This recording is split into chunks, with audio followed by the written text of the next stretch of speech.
سوگند مبارک، اون پشت در آمدن، اون محسن 6 ماه سقط شدن، اون بازوبندی از درم بر بازو، اون مقاومت عجیب که منجر میشه به این که دختر پیغمبر رو بزنن. یه زن رو کی میزنه؟ چرا میزنن؟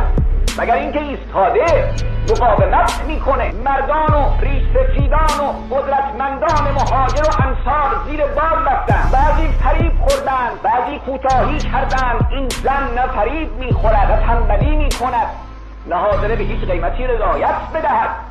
اینی که زدم، بعد از آنی که زدم بیهوش شد. وقتی به هوش آمد دید مثل این که قضیه در شرف انجامه. نگفت مریضم، به مسجد رفتن، به گریه بسنده نکردن. بریده با زبانی که شأن زهرا رو از خطبه خوانی به نوع سرایی تبدیل می کند. اگر خطبه زهرا رو نگفتی، گریه زهرا هم معنی پیدا نمی کند.